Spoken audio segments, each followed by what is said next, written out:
जय राधा माधव कुंज विहारी। बोलिए।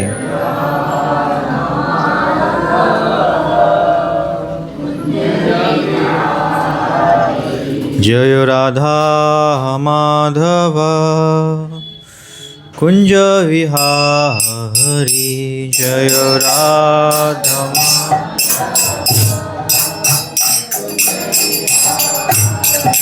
जय गोपी जना वल्लभ गिरिवरधारी।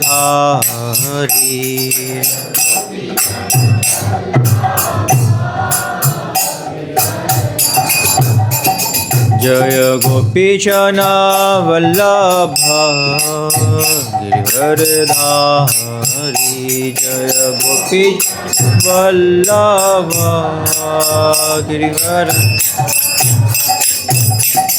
यशोदानंदन भजन रंजना। यशोदानंदन भजन रंजना।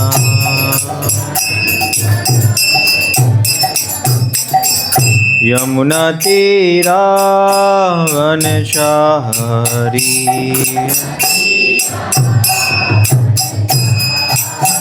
यमुना तीरा वनचारी।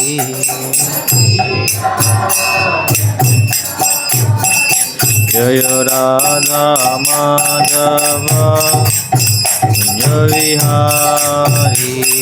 राधा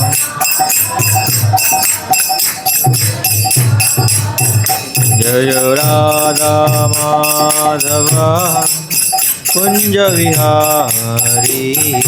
राधा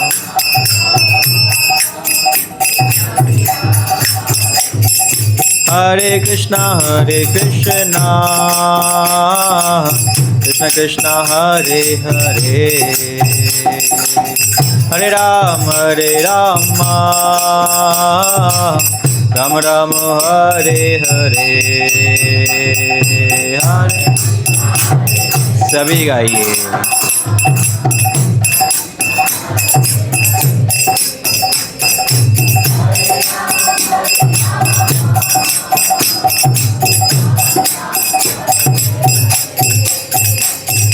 हरे कृष्णा कृष्ण कृष्ण हरे हरे। हरे राम राम राम हरे हरे।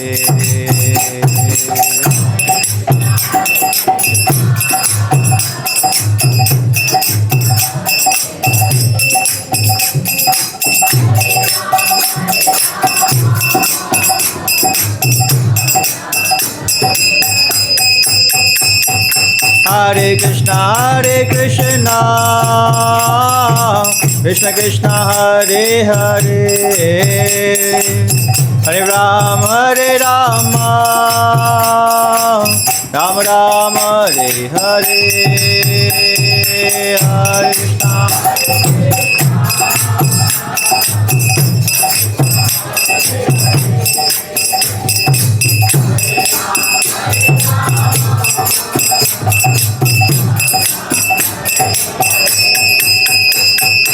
हरे कृष्णा हरे कृष्णा कृष्ण कृष्ण हरे हरे।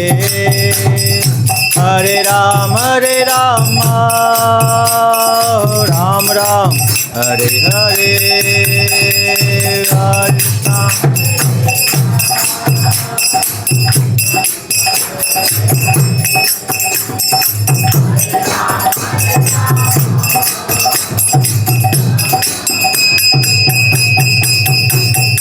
हरे कृष्णा हरे कृष्णा कृष्ण कृष्ण हरे हरे। हरे राम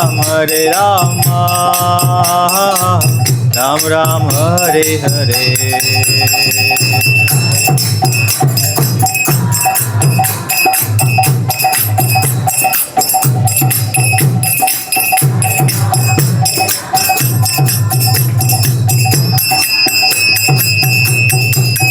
जय राधा पार्थ साक्षी गौर निताय सीताराम लक्ष्मण हनुमान की जय जय राधा।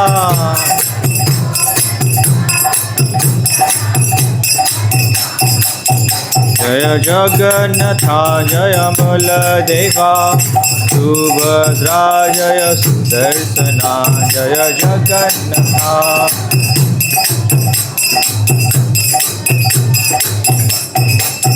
जय लक्ष्मी नरसिंह जय लक्ष्मी नरसिंह लक्ष्मी नरसिंह जय प्रहलाद महाराज जय।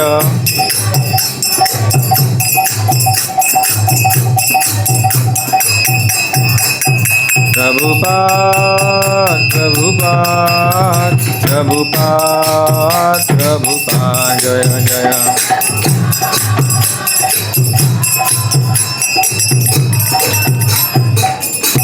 निताय निताय गौर प्रेमानंदे। हरिनाम संकीर्तन की जगत गुरु श्रील प्रभुपाद की जय। तो हम गीता का एक श्लोक लेंगे, आपके स्क्रीन पे आ चुका है। गीता है यहाँ पे, सबके पास है नहीं स्क्रीन पे? ओके, तो मुझे एक हिंदी गीता देखते हैं आप। तो ये श्लोक है 18वां अध्याय और 5वां श्लोक। हम इस श्लोक को बोलेंगे, आप मेरे पीछे दोहराने का प्रयास कीजिएगा। यज्ञदान तप कर्मा न त्याज्यं कार्यमेव तत् यज्ञदानं तपश्चैव पावनानि मनीषिणाम्। यज्ञदान तप कर्मा न त्याज्यं कार्यमेव तत् यज्ञदानं तपश्चैव पावनानि मनीषिणाम्। इसका अर्थ है यज्ञ, बोलिए यज्ञ, दान दान, तपः तथा तप का, कर्म कर्म, ना कभी नहीं, त्याज्यम त्यागने के योग्य, कार्यम करना चाहिए, एवं निश्चय ही, तत् उसे, यज्ञ यज्ञ, दानम दान, तपः तप, च भी, एवं निश्चय ही, पावनानि शुद्ध करने वाले, मनीषिणाम महात्माओं के लिए। तो इसका अर्थ है यज्ञ दान तथा तपस्या के कर्मों का कभी त्याग परित्याग नहीं करना चाहिए, उन्हें अवश्य संपन्न करना चाहिए। निसंदेह यज्ञ दान तथा तपस्या महात्माओं को भी शुद्ध बनाते हैं। मेरे पीछे आप सभी दोहराने का प्रयास कीजिएगा। यज्ञ दान तथा तपस्या के कर्मों का कभी परित्याग नहीं करना चाहिए, उन्हें अवश्य संपन्न करना चाहिए। निसंदेह यज्ञ दान तथा तपस्या महात्माओं को भी शुद्ध बनाते हैं। तात्पर्य श्रील प्रभुपाद जी के तो श्रील प्रभुपाद जी की जय। प्रभुपाद जी कह रहे हैं योगी को चाहिए कि मानव समाज की उन्नति के लिए कर्म करे। मनुष्य को आध्यात्मिक जीवन तक ऊपर उठने के लिए अनेक संस्कार पवित्र कर्म हैं। उदाहरणार्थ विवाह योग्य विवाह उत्सव एक यज्ञ माना जाता है, यह विवाह यज्ञ कहलाता है। क्या एक सन्यासी जिसने अपना पारिवारिक संबंध त्याग कर संन्यास ग्रहण कर लिया है विवाह उत्सव को प्रोत्साहन दे? भगवान कहते हैं कि कोई भी यज्ञ जो मानव कल्याण के लिए हो उसका कभी परित्याग ना करें। विवाह यज्ञ मानव को मन संयमित करने के लिए है, जिससे आध्यात्मिक प्रगति के लिए वह शांत बन सके। सन्यासी को भी चाहिए कि वह इस विवाह यज्ञ की संस्तुति अधिकांश मनुष्यों के लिए नहीं करे। मनुष्यों को चाहिए कि स्त्रियों का संग न करे, लेकिन इसका अर्थ यह नहीं कि जो व्यक्ति अभी जीवन की निम्न अवस्थाओं में है अर्थात जो तरुण है वह विवाह यज्ञ में पत्नी ना स्वीकार करे। सारे यज्ञ परमेश्वर की प्राप्ति के लिए है, अतएव निम्नतम अवस्थाओं में यज्ञों का परित्याग नहीं करना चाहिए। इसी प्रकार दान हृदय की शुद्धि के लिए है, दान सुपात्र को दिया जाता है, इससे आध्यात्मिक जीवन की प्रगति होती है, जिसका पहले ही वर्णन किया जा चुका है। तो हम आगे बढ़ेंगे, पहले मंगलाचरण और फिर हम इस टॉपिक पे डिस्कशन स्टार्ट करेंगे। तो आप समय से कितने भक्तों को याद है मंगलाचरण? ओके, बहुतों को याद नहीं है। जिनको याद नहीं है तो स्क्रीन पे आ सकता है, स्क्रीन पे आ जाएगा। और अगर आप पढ़ भी नहीं पाते हैं, ऐसे सब लोग पढ़ सकते हैं, नहीं पढ़ पाते हो ध्यान से सुनिए, आप हमारे साथ साथ उच्चारण कर सकते हैं। ओके, तो सब लोग मेरे साथ बोलेंगे, ओम अज्ञानतिमिरान्धस्य ज्ञानञ्जनशलाकया चक्षुरुन्मीलितं येन तस्मै श्रीगुरुवे नमः। श्रीचैतन्यमनोभीष्टं स्थापितं येन भूतले स्वयं रूपः कदा मह्यं ददाति स्वपदान्तिकं। वन्देऽहं श्रीगुरु श्रीयुतः पदकमलं श्रीगुरून् वैष्णवांश्च। श्रीरूपं साग्रजातं सहगण रघुनाथान्वितं तं सजीवं सावद्वैतं सावधूतं परिजनसहितं कृष्णा चैतन्यदेवं श्रीराधा कृष्णपादान् सहगण ललिता श्रीविशाखान्वितांश्च। हे कृष्ण करुणा सिन्धु गोपेश गोपिका कांत राधाकांत नमस्तुते। तप्त कांचन गौरांगी राधे वृंदावनेश्वरी वृषभानुसुते देवी प्रणमामि हरिप्रिये। वाञ्छाकल्पतरुभ्यश्च कृपा सिन्धुभ्य एव च पतितानां पावनेभ्यो वैष्णवेभ्यो नमो नमः। जय श्री कृष्ण चैतन्य प्रभु नित्यानंद श्री अद्वैत गदाधर श्रीवासादि। हरे कृष्णा कृष्णा कृष्णा हरे हरे, हरे राम राम राम हरे हरे। नमो विष्णुपादाय कृष्णपृष्ठाय भूतले श्रीमते भक्तिवेदांत स्वामिनिति नामिने। नमस्ते सारस्वते देवे गौरवाणी प्रचारिणे निर्विशेषा शून्यवादी पाश्चात्य देशतारिणे। हरे कृष्णा। आप सबको बहुत बहुत स्वागत है आपके स्पेशल प्रोग्राम में, जो आपके यहाँ हर संडे को होता है, हर रविवार को होता है, जिसमें हम गीता के कुछ श्लोक से अध्ययन करते हैं किसी एक विषय वस्तु के ऊपर जो हमारे जीवन के लिए बहुत ही लाभदायक है। तो आज का विषय वस्तु क्या है? आपको मैसेज मिला था ग्रुप में, क्या है आज का विषय वस्तु? कौन बताएंगे? सच्ची तपस्या। ओके, सच्ची तपस्या। क्या समझते हैं आप तपस्या से? कौन बताएंगे? प्रभु जी में तपस्या का मतलब क्या समझते हैं? तपस्या सुनते आ रहे ना बचपन से, तपस्या तपस्या तपस्या करना चाहिए। प्रभु जी में कौन बताएंगे तपस्या से क्या समझते हैं? कितने लोग जो हैं यहाँ पे जापान से हैं, जो पहली बार तपस्या का वर्ड सुने हैं कानों में? जापान से कितने लोग हैं? कोई नहीं है। ओके, माताओं में कोई है? अफ्रीका से पहली बार सुना तपस्या सब? तो बताइए क्या समझते हैं तपस्या से, क्या उसका अर्थ है? शरीर के आराम को, मतलब उसको ध्यान में रख के, मतलब जो सही कार्य है उस पर लगना। शरीर के आराम को त्याग के सही कार्य में लगना, ठीक है, थोड़ा बहुत सही है, पूर्णता नहीं। माताओं में कोई? हाँ जी माता जी बताइए। मतलब होता है तपना। तपना धूप में? नहीं, अपने शरीर की जो कंफर्ट है उसको साइड में रख के और किसी भगवान की भक्ति में या कोई भी ऐसा डिवोशनल काम जिसमें हमें शरीर के कंफर्ट को ध्यान में नहीं रखना होता, तो उसको मतलब हमें अपने जो पाप करना है वो तपाने होते हैं एक तरह से। Okay, thank you.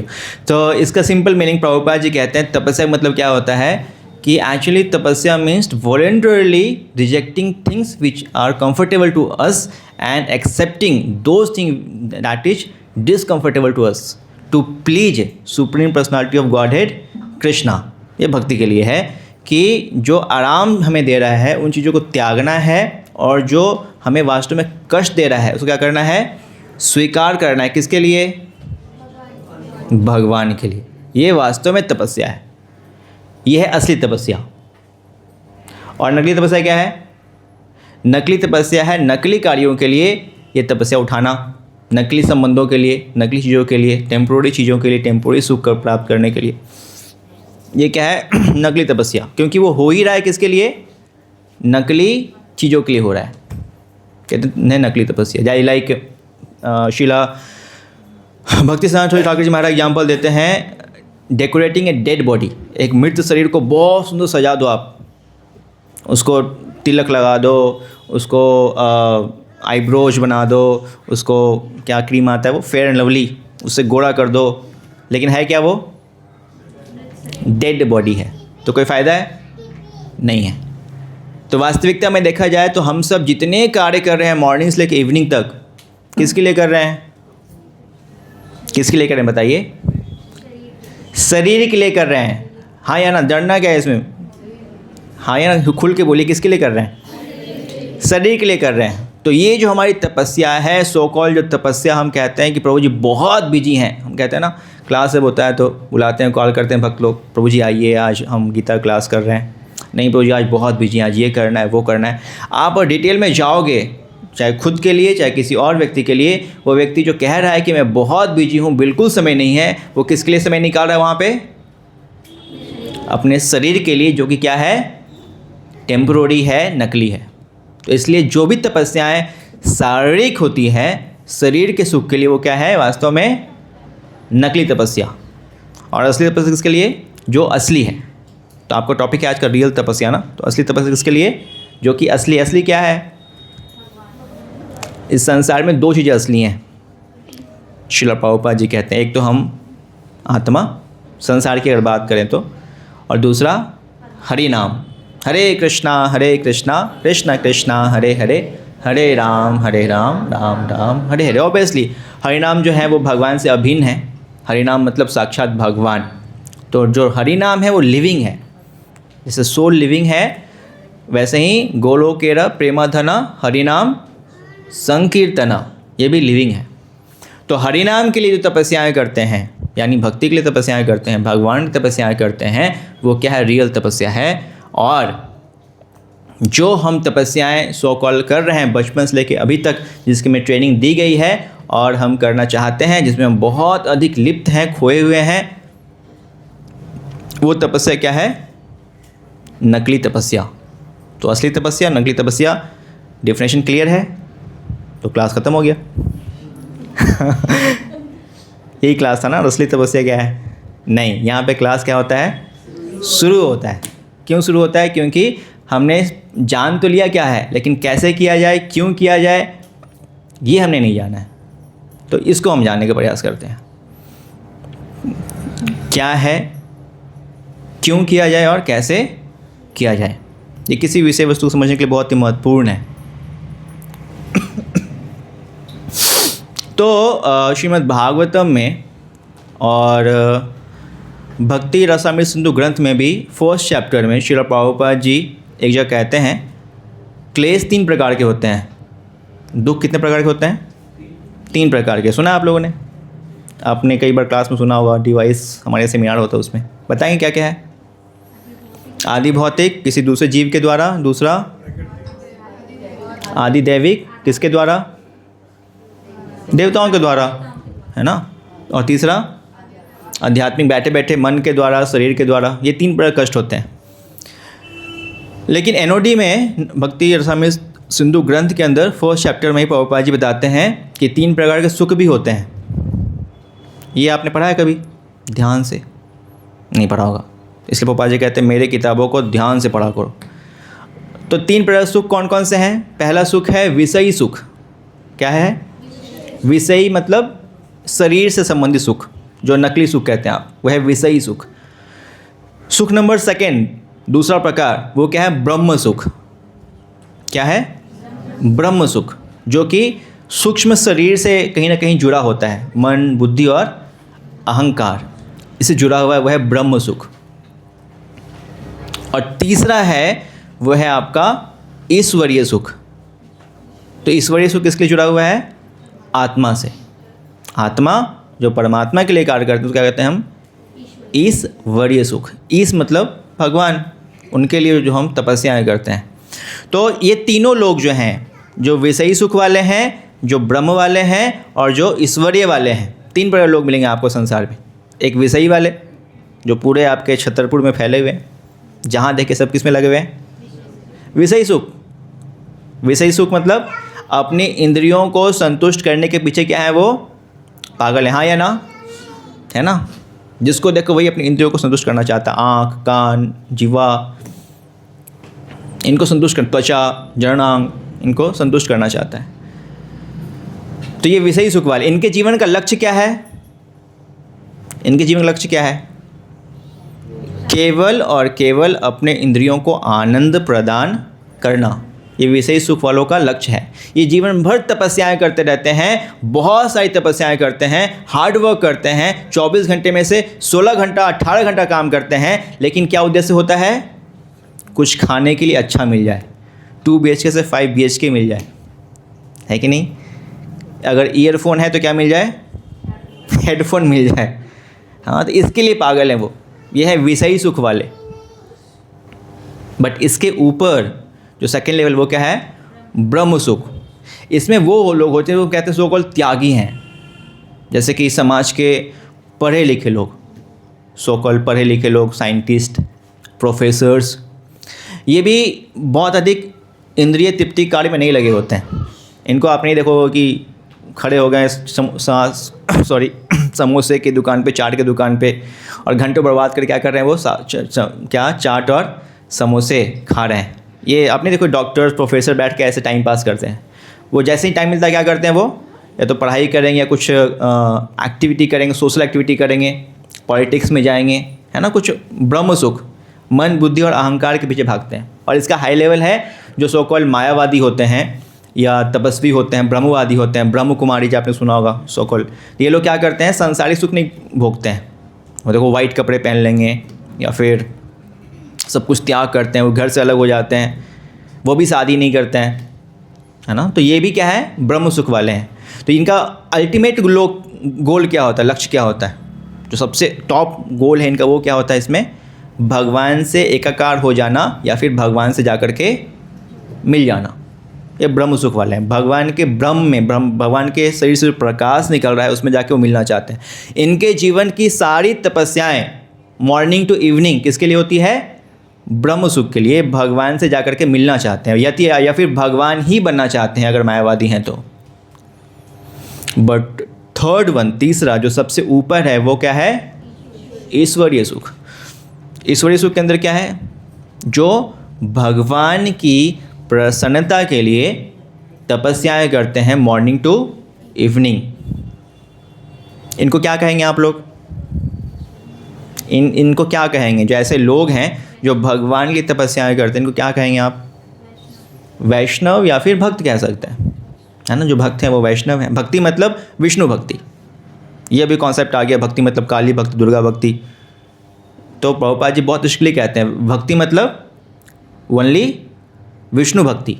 ये अभी कलयुग आया तो ये सब टेम्पल्स आ गए,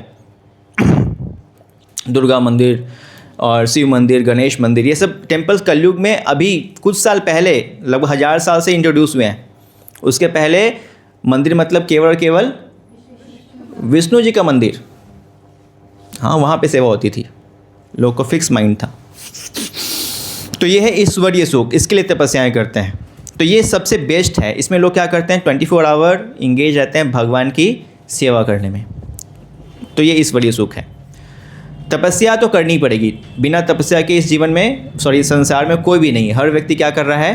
तपस्या कर रहा है। चाहे चीटी ले लो या फिर ब्रह्मा जी ले लो, वो क्या कर रहे हैं? तपस्या। लेकिन तपस्या वो गलत तरीके से कर रहे हैं, गलत जगह पे कर रहे हैं, या फिर अपने खुद से कर रहे हैं। ब्रह्मा जी प्रकट हुए, उन्होंने भी करोड़ों साल तपस्या की। जैसे ही प्रकट हुए ब्रह्मा जी भगवान के नाभि कमल से, यहाँ पे कहीं फ़ोटो है? ओके, नहीं है। तो जब प्रकट होते हैं, हाँ वहाँ है ना, उसमें आप देखेंगे, हाँ उसमें ब्रह्मा जी प्रकट हुए हैं। क्लास के बाद आप देख सकते हैं, ब्लैक कलर गोला है, उसके अंदर ब्रह्मा जी हैं। तो जब प्रकट हुए हैं तो आसपास वो देखें कोई था ही नहीं। उन्होंने बहुत तपस्या की, बहुत इफोर्ट लगाया सुख प्राप्त करने में। कहाँ से आया हूँ, मेरा क्या कार्य है। और जब कुछ नहीं मिला, सालों साल लाखों साल बीत गए, तब वो उन्होंने देखा कि कमल के नाभि दिख रहा है, ये जो छेद है शायद इससे मैं आया हूँ, उसके अंदर चलता हूँ मैं। तो उसमें बहुत डीप जाने स्टार्ट कर दिए। जब अंदर डीप गए तो उनकी दाढ़ी वाड़ी आ गई, बूढ़े होने लगे, बोले अब तो मर जाएंगे। तो क्या किए? वो भाग करके कहाँ आए? फिर से कमल के टॉप पे आ गए और फिर वहाँ पर उन्होंने भगवान को याद किया, तपस्या की। पहले भी तपस्या कर रहे थे, लेकिन अब क्या किया? रियल तपस्या किया। किसको याद किया? भगवान को ध्यान किया। तो फिर भगवान प्रकट हुए, बताए तुम्हें क्या करना है। वैसे ही इस संसार में हम सभी सुख के पीछे पागल हैं और बहुत सारी तपस्याएं कर रहे हैं। ये तपस्या विषयी सुख या उससे आगे जाएं तो ब्रह्म सुख के अंतर्गत आता है। लेकिन जो बुद्धिमान लोग हैं वो क्या करते हैं, फिर ब्रह्मा जी की तरफ फाइनली लास्ट में क्या करते हैं, वो ईश्वरीय सुख के लिए तपस्याएं करते हैं। जैसे कि आप लोग आज यहाँ बैठे हैं, संडे का दिन है और आप चाहते तो कहीं भी जाते, पार्टी, घूमने, मार्केट, कई सारे ऑप्शन थे आपको संडे को, लेकिन आपने क्या किया, विषयी सुख को त्यागा कि घर में बैठ के चाट पकौड़े नहीं खाएंगे, ब्रह्म सुख को त्यागा, इधर उधर नहीं जाएंगे, क्या करेंगे, क्लास में आकर के बैठेंगे, मतलब ईश्वरीय सुख का आनंद आप लेने का प्रयास कर रहे हैं। लेकिन आप कितने लोग हैं यहाँ पे, इतना बड़ा छतरपुर है, इसमें कितने लोग हैं आप लोग यहाँ पे, 0.5% भी नहीं होंगे, जितना बड़ा एरिया है। तो बहुत रेयर है ये तीसरे स्टेज पे पहुँचना, जो कि क्या है, ईश्वरीय सुख। 99% जो लोग हैं वो किस में लगे पड़े हैं, विषयी सुख के पीछे, इंद्रिय सुख के पीछे, इसके पीछे वो तपस्याएं कर रहे हैं। तो एक्चुअली हमें ऑस्टेरिटी, तपस्या तो करनी चाहिए, लेकिन किसके लिए करनी चाहिए, भगवान की प्रसन्नता के लिए करनी चाहिए। श्रील प्रभुपाद जब अमेरिका गए तो वहाँ पे प्रभुपाद जी ने बहुत स्ट्रिक्टली इस बात को कहा, जो मैं आपको कह रहा हूँ, ये स्ट्रिक्टली प्रभुपाद जी ने अमेरिकन्स को ही बताया कि वास्तव में ये तपस्या है, हमें ये करना चाहिए। तो इससे पूरा दुनिया प्रभावित हो गया। पहली बार कोई व्यक्ति इतना बोल्डली माइक के सामने पब्लिक में बुक छपवा के ये इंट्रोड्यूस कर लोगों को कह रहा था कि विषयी सुख और ब्रह्म सुख को त्यागो, क्या करो, ईश्वरीय सुख के लिए प्रयास करो, तपस्या, सारी तपस्याएं बेकार हैं, त्यागो इसको। इतना बोल्डली आज तक किसी ने कहा था। और वहाँ पे क्या है, वहाँ तो 100% जितने लोग हैं सभी सब क्या कर रहे थे, विषयी सुख के पीछे पागल थे। तो लोगों का दिमाग हिल गया, अब क्या हो रहा है, कौन ये बूढ़ा व्यक्ति क्या कह रहा है। तो नए नए यंग जनरेशन के लोग थे, वो उनको लगा कि भाई इनकी बात मानेंगे तो क्या होगा, हमें फॉलो करना पड़ेगा। तो क्वेश्चन आंसर करते हैं। तो प्रभुपाद जी के बहुत सारे इंटरव्यूज हुए, टीवी में, रेडियो पे, पर्सनली एयरपोर्ट पे, कहीं पे भी। उनके डिसाइपल्स मॉर्निंग वॉक में कई सारे प्रश्न पूछे प्रभुपाद से। प्रभुपाद ने सबका आंसर इतना बोल्डली दिया कि उसके बाद किसी के पास कुछ जवाब ही नहीं था कि कुछ आगे बोल सकता है वो। तो ऐसे एक लेडी पहुंची, एक लेडी इंटरव्यूअर पहुंची प्रभुपाद जी के पास। उन्होंने कहा कि आप जो कह रहे हैं कि तपस्या करनी चाहिए, आपके जो लोग हैं वो क्या करते हैं, ये संसार कोई काम नहीं करते हैं, ये तो ऑफिस नहीं जाते, ये हमारी तो नौकरी नहीं करते, तो आप लोग आलसी बना रहे हैं। ऐसा कहा, किसने कहा, वो लेडी इंटरव्यूअर ने कहा प्रभुपाद जी से। प्रभुपाद जी ने कहा कि वास्तव में तुम्हें क्या लगता है कि मैं कुछ नहीं करता हूँ, या हम लोग कुछ नहीं करते।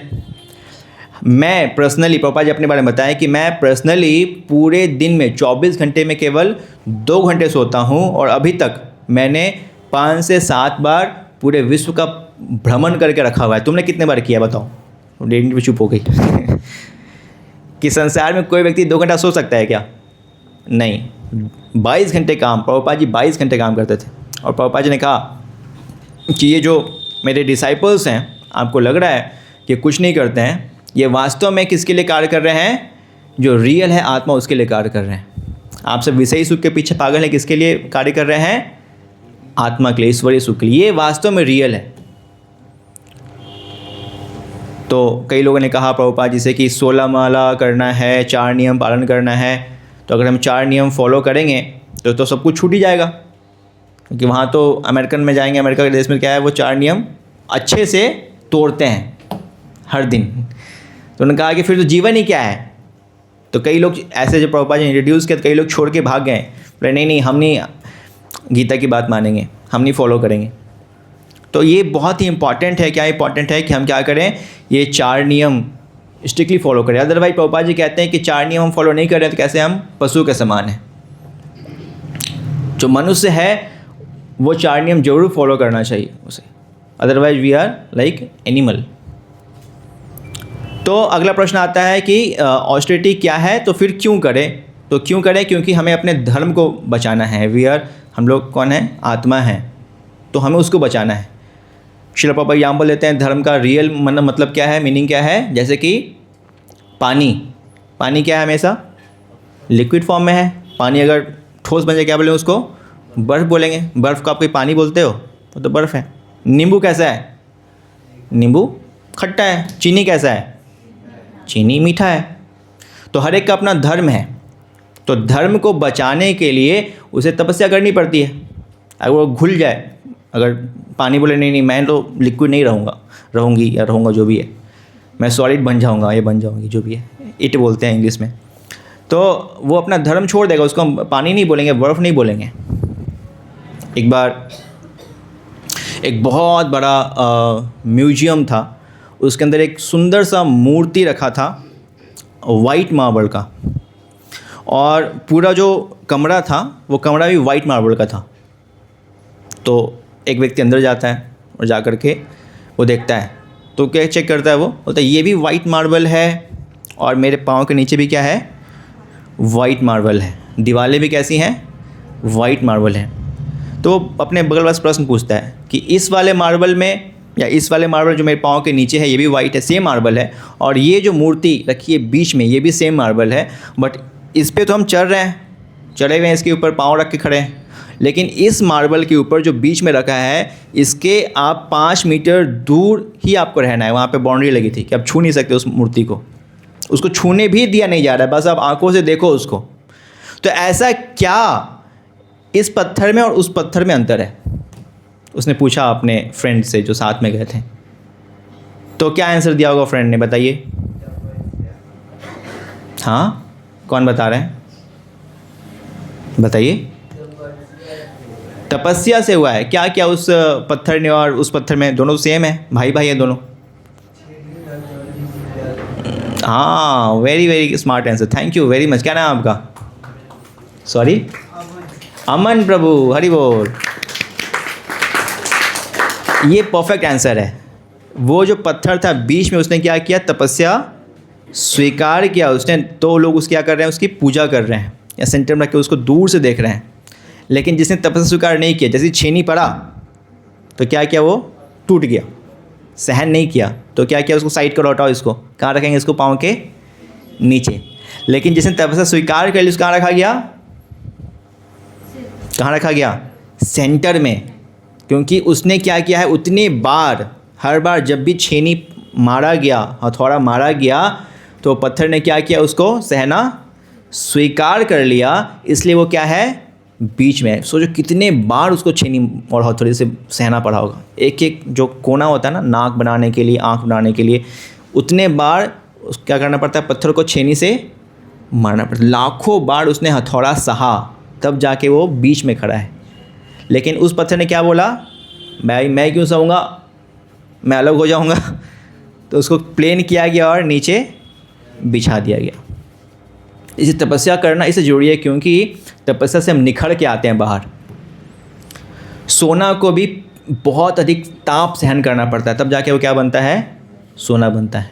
सबसे महंगा जो कुछ है इस संसार में वो क्या, हीरा है। हीरा को करोड़ों करोड़ सालों तक क्या करना पड़ता है, अंधेरे में रहना पड़ता है। कोयले से निकलता है ना हीरा, अंधेरे में रहना पड़ता है।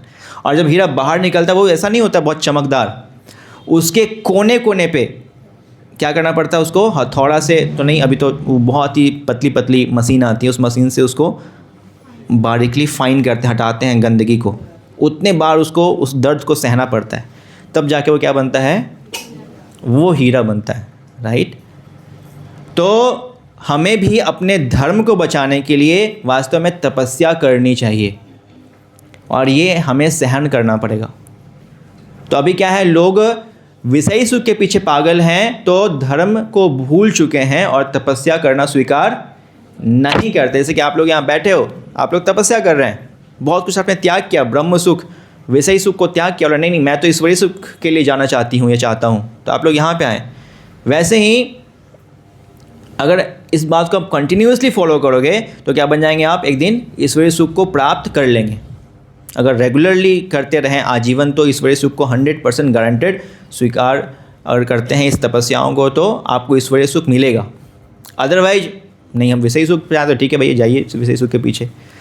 तो क्या करेंगे, बाहर जाके अभी खाएंगे हम चाट, समोसे, मोमोज, फलाना ढिकाना खा लेंगे, फिर बीमार पड़ जाएंगे। अभी तो अच्छा लगा खाने में, विषयी सुख करने में बड़ा आनंद आता है, लेकिन उसका रिजल्ट क्या होता है, बड़ा ही बैड होता है। ईश्वरीय सुख की अगर हम बात करें तो ये थोड़ा सा कठिन तो होता है, लेकिन रिजल्ट क्या होता है इसका, रिजल्ट लॉन्ग टर्म में बहुत ही आनंददायक होता है। ईश्वरीय सुख के केस में शुरू में ऑस्टेरिटी लगती है, जैसे कि थोड़ा आपको तपस्या लग रहा होगा यहाँ बैठना, यहाँ पे आना कभी कभी बहुत जब हम मेटलिस्टिकली बहुत ही इन्वॉल्व होते हैं ऑफिस के कामों में यहाँ वहाँ, तो सेंटर पे आना सैटरडे या संडे को एक बहुत बड़ा बोझा लगता है। कितने लोग इस चीज़ को फील करते हैं कि नहीं आज नहीं जाऊँ, आज कुछ और काम आ गया है। कितने ऐसा फील किया है कि बस प्रभु जी किसी तरह कैसे आए पता नहीं, महसूस किया है? समझ में क्या प्रश्न पूछ रहा हूँ? सेंटर पे आने में कभी कोई बहुत ही अधिक बोझ सा लगता है, नहीं लगता निकल नहीं पाएंगे, पहुँच नहीं पाएंगे। कितने ने इस चीज़ को फील किया है? महसूस किया ना, सब ने फील किया है। लेकिन जब आप क्लास कर लेते हो, आके कीर्तन करते हैं, आरती करते हैं, गीता की क्लास करते हैं, फिर कैसा लगता है? बहुत अच्छा किया। ये है ईश्वरीय सुख। शुरुआत में आपको टफ लगेगा, लेकिन बाद में क्या होता है फिर? बहुत ही आनंददायक होता है। प्रभुपाद जी हमें यही सिखा रहे हैं, रियल तपस्या जो है ईश्वरीय सुख। प्रभुपाद जी ने करके भी दिखाया और हमें भी सिखा रहे हैं। तो कैसे किया जाए? तो ये तपस्या वास्तव में भगवान भी करते हैं। आपको मालूम है कितने युग हैं?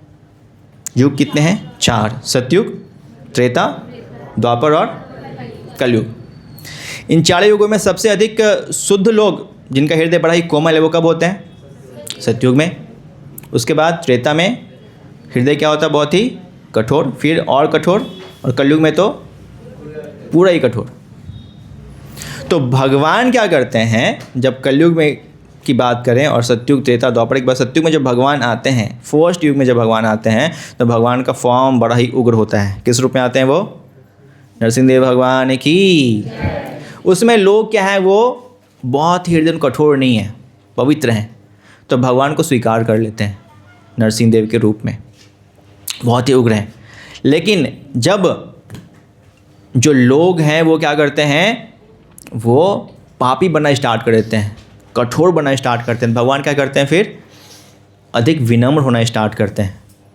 तो राम जब नरसिंहदेव के रूप में आए तो भगवान कितने गुस्से थे। वहाँ पे लक्ष्मी माता थी, सबने कहा जाओ जाओ जाओ समझाओ अपने पति को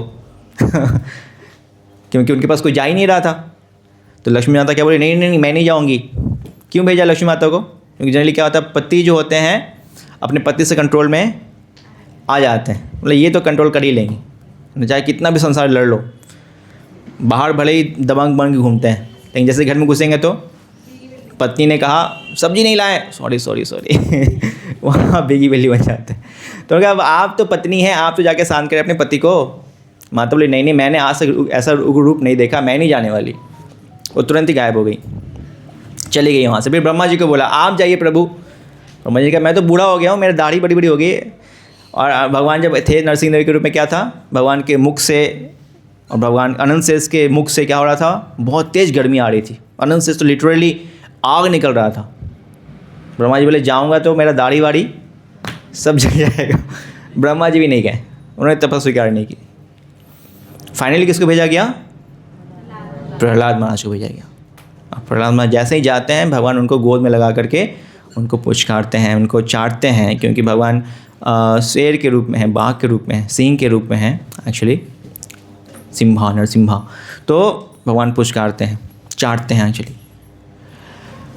लेकिन जब जीव बहुत ही कठोर होते हैं, जब अधिक पाप करना शुरू करते हैं, भोगने की इच्छा बहुत बढ़ जाती है त्रेता युग में, तो भगवान क्या करते हैं, विनम्र बन जाते हैं और राम जी के रूप में आते हैं, है ना, और राजा के रूप में हैं और सिखा रहे हैं कैसे मर्यादा का पालन किया जाए, विनम्रता सिखा रहे हैं। लेकिन जब जीव और कठोर बनते हैं त्रेता युग में के बाद द्वापर युग में, तो भगवान किस रूप में आते हैं? कृष्ण के रूप में आते हैं। और कृष्ण के रूप में देखा जाए, हम कहते हैं कृष्ण क्या है, टेढ़े हैं, बट कृष्ण के रूप में भगवान क्या है, और अधिक विनम्र हो गए हैं। हाँ या ना? हमारे दिल्ली के मुख्य विग्रह कौन है? श्री श्री राधा पार्थसारथी भगवान की। तो वो क्या है, सबसे विनम्र फॉर्म है भगवान का। भगवान क्या बन गए वहाँ पे? ड्राइवर बन गए, अपने भक्त का ड्राइवर बन गए। और क्या कर रहे हैं भगवान? लात खा रहे हैं। जब युद्ध होता है तो बहुत अधिक आवाज़ होता है उस टाइम पे, तो आप बात ही नहीं कर सकते, दाएं चलो बाएं चलो सीधे चलो। तो क्या करते हैं उस टाइम पे? पैर से मारते हैं, चल भाई आगे, एक लात मारा सर के ऊपर, चल भाई दाएं कान के ऊपर एक लात मारा। तो ऐसे भगवान लात खा रहे हैं। हाँ, किस युग में? तो भगवान और विनम्र हो गया, क्योंकि जीव बहुत ही कठोर हो गया है ना। भाई भाई में लड़ाई हो रही है, कब? द्वापर के टाइम पे। लेकिन जब कलयुग की बात करें, तो कलयुग में तो बहुत मुश्किल है। कलयुग में दुश्मन कहाँ पे हैं? पड़ोस में, दूसरे देश में, वहाँ तो है ही, लेकिन कहाँ है? घर में भी हैं और कहाँ हैं? हमारे अंदर बैठे हुए हैं। ये रावण कंस कहाँ बैठे हैं? हमारे अंदर बैठे हैं, जो हमें हमेशा गलत काम करने के लिए प्रेरित करते रहते हैं। ये गलत काम कर ले, ये गलत काम कर ले। कुछ अच्छा करने जाओ तो हमें झिकझोर देते हैं, क्यों जा रहा है सेंटर पे, क्यों भगवान का कीर्तन सुन रहा है। इवन कीर्तन सुनने बैठ भी जाओ, भगवान का लेक्चर या फिर कथा सुनने बैठ भी जाओ तो मन क्या करता है? हमें क्या करता है? भटकाते ही भटकाता है। आपका मन भटका अभी आधे घंटे में? हाँ या ना, सही से बताइएगा। भटका? कहीं नहीं गया, सबका मन यहीं बैठा है। वाह, बड़े तपस्वी लोग हैं आप लोग। सच में किसी का कहीं मन नहीं गया? घर पे, बच्चों के पास, पति देव के पास, ऑफिस में, बाहर जो दुकान है चाट पकौड़े की, कहीं नहीं गया? हाँ, तो आप लोग फिर भक्ति में आगे बढ़ रहे हैं, अगर मन पे नियंत्रण है तो कलयुग में भगवान क्या करते हैं? और अधिक विनम्र फॉर्म लेते हैं। और किस रूप में आते हैं? गौरांग महाप्रभु के रूप में। बोले गौरांग महाप्रभु की। लेकिन गौरांग महाप्रभु से विनम्र फॉर्म किनका है? नित्यानंद प्रभु का। नित्यानंद प्रभु की। तो ऐसे नित्यानंद प्रभु का कल क्या था? आविर्भाव थे, वो आते हैं। बताते हैं श्रील विश्वनाथ चक्रवर्ती ठाकुर जी कि गोलोकेर प्रेमाधना हरिनाम संकीर्तन, चैतन्य चरितामृत में है। तो बताया गया है कि ये जो दोनों भाई हैं ना, कौन? गौरांग महाप्रभु और नित्यानंद प्रभु, और इनकी टीम है। इनकी टीम में कौन कौन है बताएं?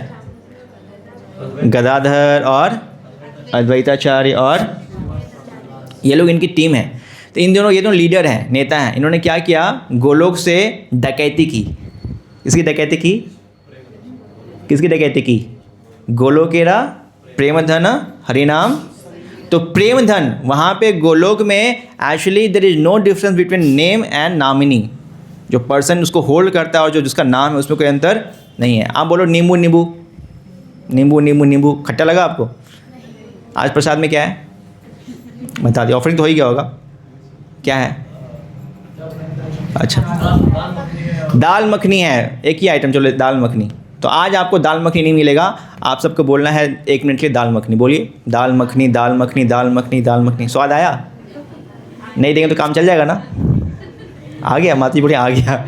माता आध्यात्मिक जगत में है, फिर इनको मत देना दाल मखनी, ठीक है? इनका दाल मखनी कैंसिल। इनको बोलने से ही स्वाद आ गया, पेट ही भर गया। तो इस जगत में आप जो नाम बोलोगे तो उससे आपको उसका आस्वादन नहीं होगा। लेकिन गोलोक में क्या है? गोलोक में जो आप बोलते हैं, नाम नामने में कोई अंतर नहीं है। इसलिए गोलोक का प्रेम धन क्या है? हरिनाम संकेत। वहाँ पे नाम बोलोगे आपका उसका अनुभव होता है। वहाँ भक्त बोलते हैं कृष्णा, तो कृष्णा को वो देख पाते हैं। उनको चाहिए भगवान को ऑफरिंग के लिए आम, तो क्या बोलेंगे? आम, और आम उनके हाथों में आ जाएगा। उनको चाहिए मोरपंख, तो बोलेंगे मोरपंख, और मोरपंख उनके पास होगा। तो वहाँ पे नाम और नामनी में कोई अंतर नहीं है। तो वही जो नाम है गोलोक का, हरे कृष्ण महामंत्र, बोलिए हरे कृष्णा कृष्णा कृष्णा हरे हरे, हरे राम राम राम हरे हरे। तो इसकी डकैती की श्रील विश्वनाथ चक्रवर्ती ठाकुर, तो उन्होंने क्या किया? दोनों भाइयों ने क्या किया? इनकी डकैती की। डकैती कहाँ कर लाएँ? डकैती करके लाएँ आपके छतरपुर में। और सबको बांट दिया खुलेआम, ले जाओ ले जाओ ले जाओ। लेकिन एक गीत आता है, श्रद्धावान जाना है श्रद्धावान। तो डकैती का जो माल है आप कैसे ले जाओगे घर पे? कुछ चाहिए ना, पॉलीथीन, पन्नी, टोकरी, कुछ तो चाहिए। तो भगवान का डकैती का जो माल है, कौन कौन अपने घर ले जाना चाहते हैं?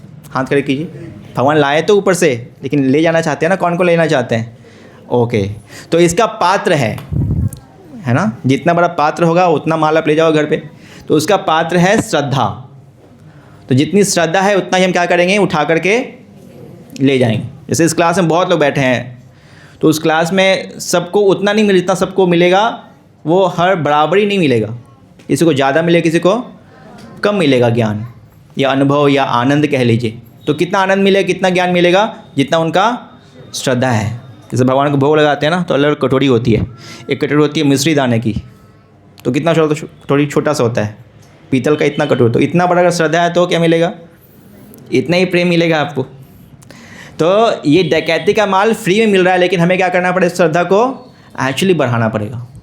तो विश्वनाथ चक्रवर्ती ठाकुर कहते हैं कि भगवान ने क्या डकैती का माल लेके आए हैं दोनों भाई, लेकिन अब हम पे डिपेंड करता है कितना अधिक श्रद्धा का कटोरा ले जाएं और उसमें भर भर के अपने घर पे या अपने लिए ये हरिनाम संकीर्तन जो गोलोक का प्रेम धन है, भगवान का प्रेम है, इसको लेकर के आएँ। और दूसरी बात बताते हैं विश्वनाथ चक्रवर्ती ठाकुर जी कि जो इस धन को लाता है और लाने के बाद जो बांटता है तो उसका धन क्या होता है, और अधिक बढ़ जाता है। आप बोलेंगे प्रभु जी भगवान तो ले आए गौरांग महाप्रभु गोलोक वृंदावन से, लेकिन अब तो बांट रहे हैं ना, सबको बांट रहे हैं। ऐसा नहीं छतरपुर में बांट रहे हैं, दिल्ली में बांट रहे हैं, मायापुर में बांट रहे हैं, वो विदेशों में बांट रहे हैं, सब जगह बांट रहे हैं, तो धन कम हो जाना चाहिए? नहीं। इस धन का गुण क्या है, आध्यात्मिक जगत में गुण क्या है दूसरा, कि जितना बांटते हो उतना क्या होता है, वो बढ़ जाता है। भौतिक जगत में क्या है, आप किसी से जितना बांटोगे क्या होगा, आपका घट जाएगा, लेकिन आध्यात्मिक वस्तु जितना बांटते हैं उतना अधिक क्या होता है, वो बढ़ जाता है। तो जितना अधिक आप हरिनाम बांटेंगे, आप 10 लोगों को कहेंगे कि आपने हरिनाम शुरू किया लेना, आप 10 लोगों को कहोगे कि ठीक है आप भी लीजिए हरिनाम, तो आपका हरिनाम में सदा क्या हो जाएगा, बढ़ जाएगा। आपका हरिनाम करने की जो इच्छा है, जो आनंद है, वो क्या हो जाएगा, और बढ़ जाएगा। आप अकेले आते हैं क्लास अटेंड करने के लिए, और आप क्या कीजिए, प्रैक्टिकल बता रहा हूँ, आप करके देखिएगा। आप क्या कीजिए, मैं क्लास जाऊँगा या जाऊँगी तो अपने साथ 2 लोगों को 3 लोगों को लेके जाऊँगी। तो ऐसा नहीं कि आप 2 लोगों को लेके आए, उनके साथ क्लास अटेंड किए तो आपकी श्रद्धा क्या हो गई, घट गई। अब आपका मन नहीं लग रहा है, प्रभु जी क्या करें, मैंने 2 लोगों को लेके आया ना, तो अब मेरा मन नहीं लगता है। ऐसा कभी होगा? कभी नहीं होगा। आप करके देखिए, आपका और अधिक भक्ति में मन लगने, आपको सुनने का और अधिक इच्छा होगा। ये है आध्यात्मिक गुण जो आप साक्षात यहाँ बैठे बैठे अनुभव कर सकते हैं। आध्यात्मिक चीज़ें घटती नहीं, क्या होती हैं, बांटने से वो बढ़ जाती हैं। तो इसलिए महाप्रभु और नित्यानंद प्रभु आए हैं ये आध्यात्मिक ज्ञान को या आनंद को बांटने के लिए। बट हम कहाँ पे थे, विनम्रता के ऊपर थे ना, भगवान विनम्र होते जा रहे थे। तो सबसे अधिक विनम्र अवतार कौन है, गौरांग महाप्रभु। उनसे विनम्र कौन है, नित्यानंद प्रभु को क्या करेंगे, वो बांटेंगे। गौरांग महाप्रभु ने क्या किया, लाएं, और बांटने की सेवा किसको दे दी, नित्यानंद प्रभु को। और नित्यानंद प्रभु ने किसको दी ये सेवा, बताएं? नित्यानंद प्रभु ने ये बांटने की सेवा किसको दे दी, किसको दे दी, हमें दे दी। शीला प्रभुपाद जी को दे दी, और शीला प्रभुपाद जी किसको दे दी, हमें दे। एक इंटरव्यू में प्रभुपाद से पूछा एक डिसाइपल ने, प्रभुपाद भक्तिविनोद ठाकुर इतने बड़े स्कॉलर थे, वो चाहते तो पूरी दुनिया में अकेले प्रचार करते हैं, उन्होंने पूरी दुनिया में प्रचार क्यों नहीं किया? प्रभुपाद जी ने कहा उन्होंने प्रचार इसलिए नहीं किया क्योंकि वो हमें मौका देना चाहते थे, क्योंकि हम बांटेंगे तो हमें फ़ायदा होगा ना, इसलिए हमें अब मौका मिला है कि हम क्या करें, इस चीज़ को बांटें। और बांटने के लिए योग्यता क्या है, योग्यता है भगवान क्या हो रहे हैं, सतयुग से अगर कलयुग की बात करें, भगवान क्या होते जा रहे हैं, धीरे धीरे मोर विनम्र, मोर मर्सीफुल होते जा रहे हैं। तो हमें भी क्या बनना पड़ेगा, विनम्र बनना पड़ेगा। तो मैं इस पॉइंट पे क्यों चर्चा कर रहा हूँ, इसलिए कि कलयुग की एक बहुत बड़ी तपस्या है। वो तपस्या क्या है, विनम्रता। इसलिए महाप्रभु कहते हैं तृणादपि सुनीचेना, बोलिए, तरो रवि सहिष्णुना, अमानिना मान देना, कीर्तन्या सदा हरि। तो भक्तिविनोद ठाकुर जी कहते हैं इस मंत्र को हमें अपने गले में गुदवा लेना चाहिए। टैटू बनाते हैं आप लोग, किन्हीं का टैटू है हाथ पे, पाँव में, सर पे? नहीं है। कई लोग पहले लिखवाते थे, ओम लिखवाते थे। टैटू है किन्हीं के हाथ में? कोई नहीं यहाँ पे, ठीक है। टैटू दुकान में टैटू बनवाते हैं, तो वैसे बताते हैं गुदवा लेना चाहिए, टैटू बनवा लेना चाहिए इस मंत्र का। क्यों?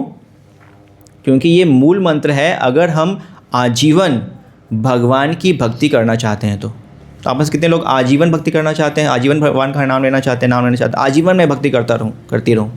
ओके, तो ये आपको ज़रूर फॉलो करना पड़ेगा, विनम्र बनना पड़ेगा।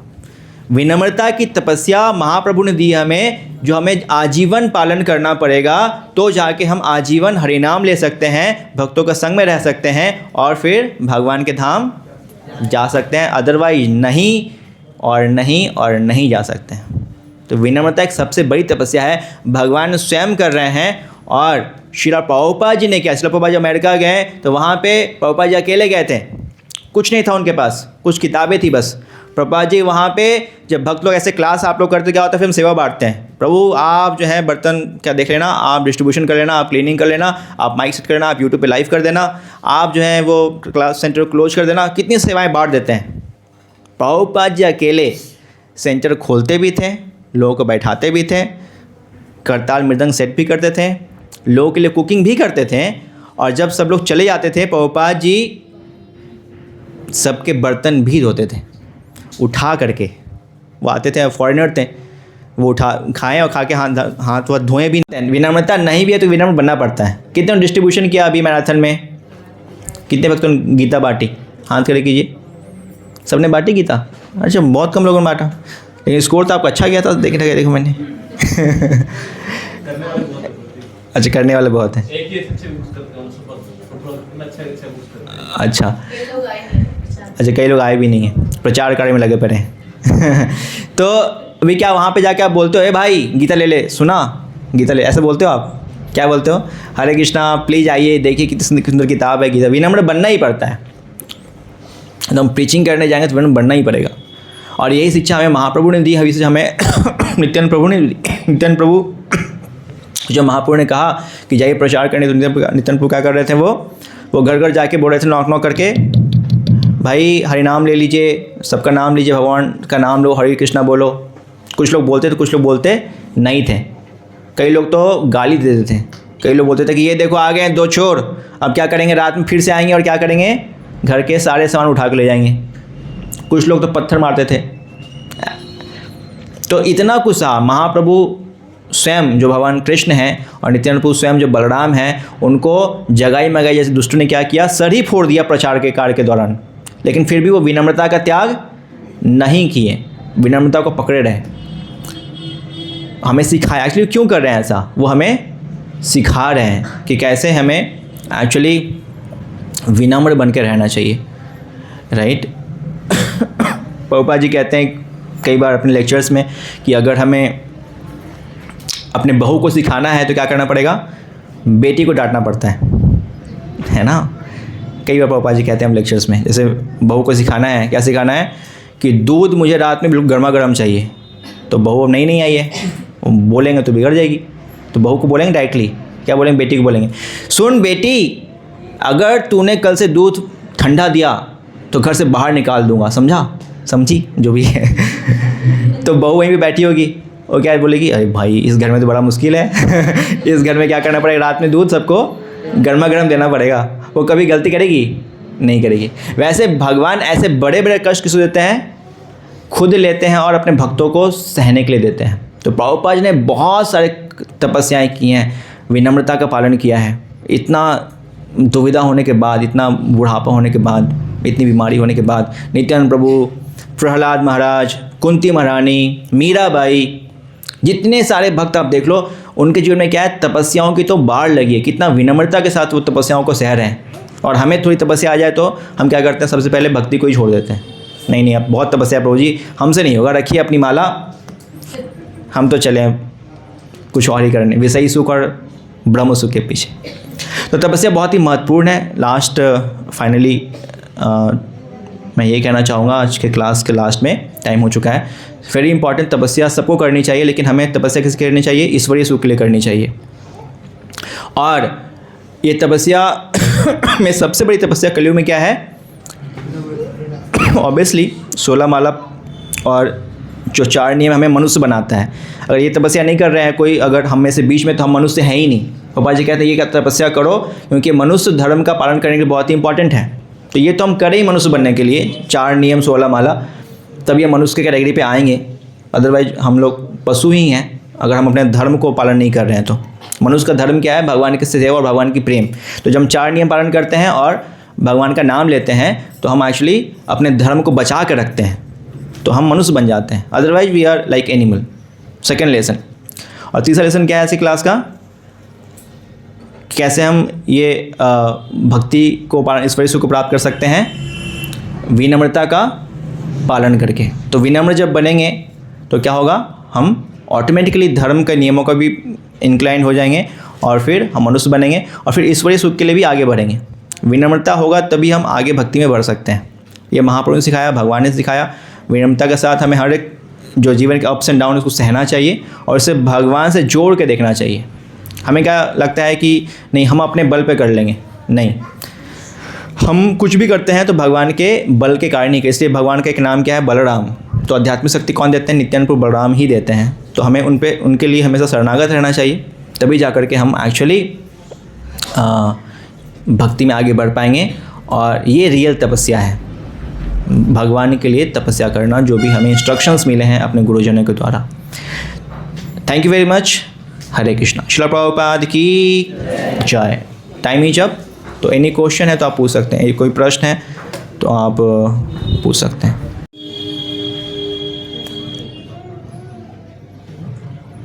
प्रभु जी आपने विषय सुख के बारे में बताया। विषयी सुख, हाँ जैसे हम लोग इस दुनिया में आए हैं, हाँ हाँ जॉब भी करते हैं, घर भी संभालते हैं, हाँ हाँ गृहस्थी भी संभालते हैं, तो उसमें भी कहीं ना कहीं विषय सुख आ जाता है और उसका भोग लेते, तो वो कितना सही है और कैसे होना चाहिए? उसे हमें मिनिमाइज करना चाहिए।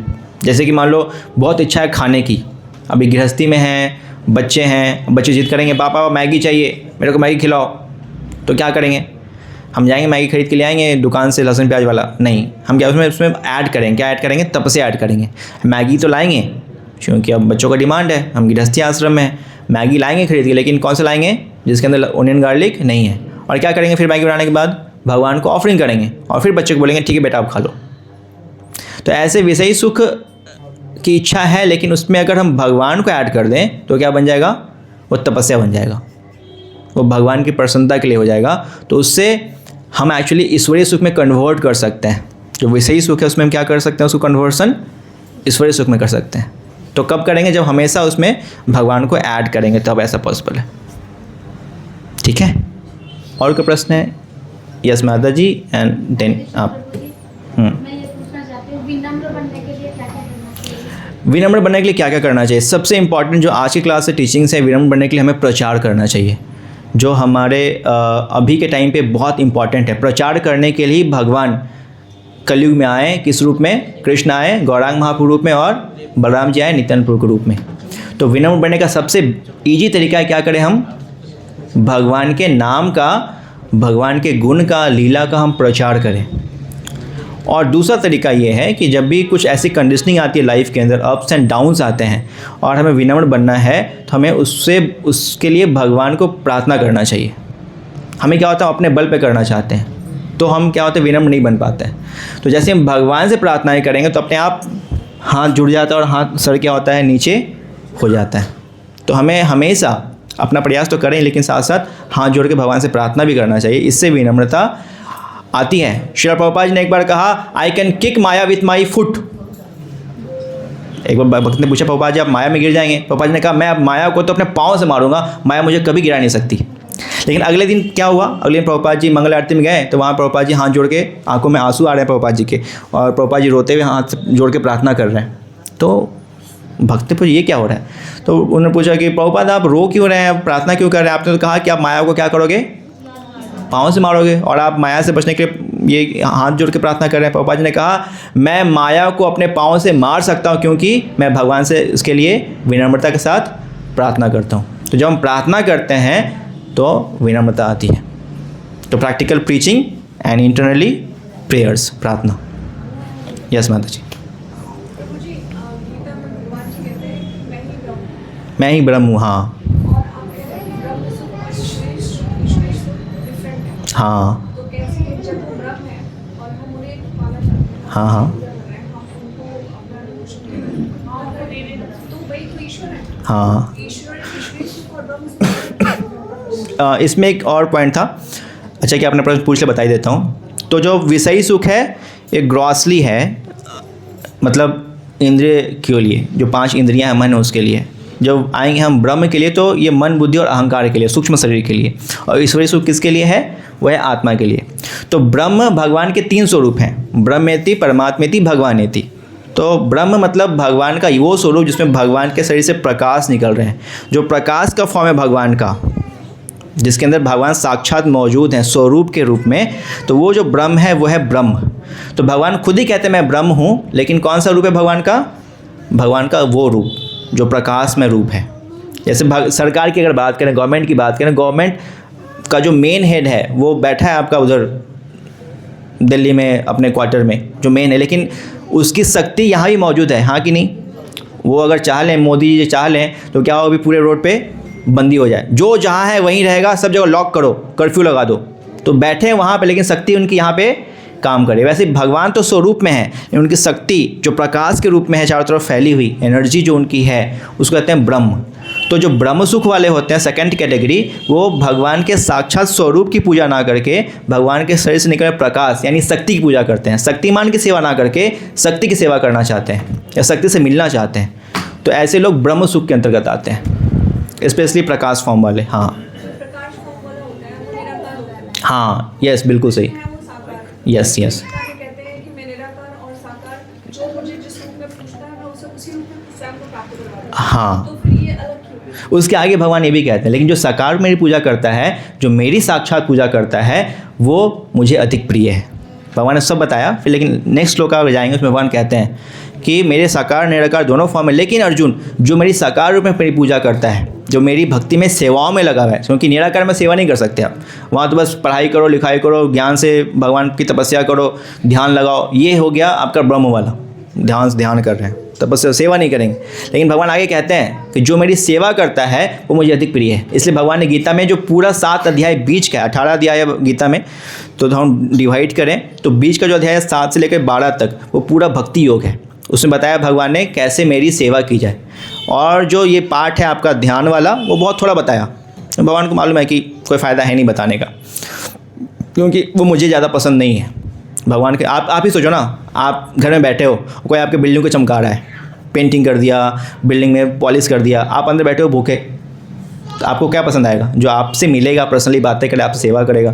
तो वैसे ही भगवान को वो पसंद है जो पर्सनली भगवान के साकार रूप की पूजा करता है, ना कि भगवान के निराकार रूप की पूजा करता है।